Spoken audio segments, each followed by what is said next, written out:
Very good morning all of one. आज हम start करेंगे क्लास 11 का चैप्टर फर्स्ट पार्ट 3, जिसमें हम सबसे पहले टॉपिक देखेंगे फिज़िक्स, टेक्नोलॉजी एंड सोसाइटी। आइए हम सबसे पहले देखते हैं physics and technology. Science is also technology, specially in it the applied form of physics.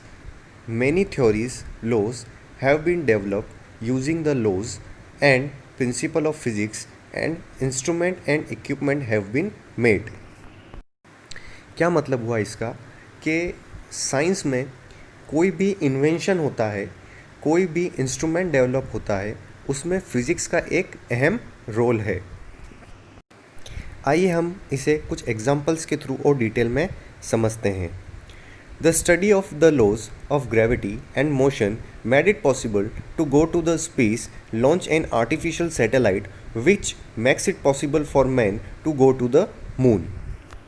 क्या मतलब हुआ इसका कि जो फिज़िक्स में ग्रेविटी, गुरुत्वाकर्षण और मोशन के जो प्रिंसिपल्स है, उनके बेसिस पे ही अंतरिक्ष में कुछ सैटेलाइट को भेजना संभव हुआ है, जिसके द्वारा ही आज आदमी जो है वो चंद्रमा तक पहुंच पाया है। आइए आगे देखते हैं। The development of heat engine and refrigerator has been possible only by studying the laws of thermodynamics. क्या मतलब हुआ इसका कि जो आज हीट इंजन, रेफ्रिजरेटर, एसी, इन सब का जो इन्वेंशन हुआ है वो भी सिर्फ किसकी वजह से हुआ है? Study of law of thermodynamics, उष्मागतिकी के नियम के आधार पर। और ये जो थर्मोडायनामिक्स है आपके 11th में क्लास 11th में ही एक पूरा चैप्टर है जो आप आगे पढ़ेंगे। Electric energy is produced on the basis of Faraday's principle of electromagnetic induction. It is the foundation of modern technology. क्या मतलब हुआ इसका? इलेक्ट्रोमैग्नेटिक इंडक्शन जो फेराडे का एक नियम है, उसके बेसिस पे ही हम इलेक्ट्रिकल एनर्जी या विद्युत या फिर इलेक्ट्रिसिटी को प्रोड्यूस करते हैं, जो कि आज जितनी भी मॉडर्न इंडस्ट्री है उन सब में इसी का प्रयोग करके ही बिजली उत्पन्न की जाती है। It is only possible to develop solar batteries, solar cars and solar lamps etcetera by using photo electric effect. क्या मतलब हुआ इसका? फोटो इलेक्ट्रिक इफेक्ट आपके पूरे 12th में एक चैप्टर है, अभी हम थोड़ा बेसिक देखते हैं। फोटो इलेक्ट्रिक इफेक्ट के प्रिंसिपल के बेसिस पे ही हम सोलार बैटरीज, सोलार कार और सोलार लैम्प्स का इन्वेंशन कर पाए हैं, जो भी एक फिज़िक्स का पार्ट है। आइए अब हम नेक्स्ट देखते हैं सम टेक्नोलॉजी एंड अचीवमेंट्स। ठीक है, सबसे फर्स्ट देखते हैं न्यूक्लियर रिएक्टर, जो किस साइंटिफिक प्रिंसिपल पे वर्क करता है? Control nuclear fusion. ये पूरा 12th में आपके चैप्टर है। दूसरा steam engine, laws of thermodynamic, ये आप 11th में पढ़ेंगे। Next radio and television, generation, propagation and direction of electromagnetic waves. ये पूरा रेडियो एंड टेलीविज़न का भी आपके 12th में एक पूरा टॉपिक है। आइए अब नेक्स्ट देखते हैं optical fibres, total internal reflection of light. ये पूरा आप 12th में पढ़ेंगे और इसका कुछ पार्ट आप 10th में भी पढ़ चुके हैं। नेक्स्ट इलेक्ट्रिक जनरेटर, ये किस पे वर्क करता है? Faraday law of electromagnetic induction, ये आप 12th में पढ़ेंगे। नेक्स्ट कंप्यूटर, ये किस पे वर्क करता है? Digital logics. ये आप कहीं भी 11th-12th में नहीं पढ़ेंगे, लेकिन 11th-12th के बाद अगर आप इंजीनियरिंग करते हैं तो आप कंप्यूटर साइंस ब्रांच में ये सब पढ़ते हैं। नेक्स्ट एरोप्लेन, एरोप्लेन किस पे वर्क करता है? Bernoulli principle in fluid dynamics.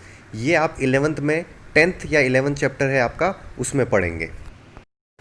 Next हम देखते हैं फिज़िक्स एंड सोसाइटी, भौतिकी एंड समाज। आइए इसमें देखते हैं। All the disciplines of science, specially physics, have a great impact on society. Science की सारी ब्रांचेस का पर स्पेशली खासकर फिज़िक्स का समाज पर एक अलग ही गहरा प्रभाव पड़ा है। आइए आगे देखते हैं। Distance of all around the world has been reduced due to means of transport and telecommunication. Today we reach any corner of the world in a few hours.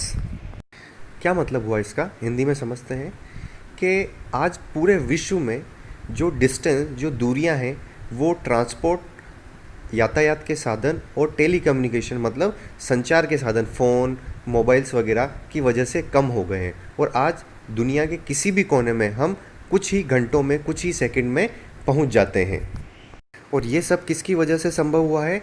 भौतिकी में हुए कुछ आविष्कार, जैसे बस, ट्रेन, एरोप्लेन, उनकी वजह से। चलिए आगे हम देखते हैं।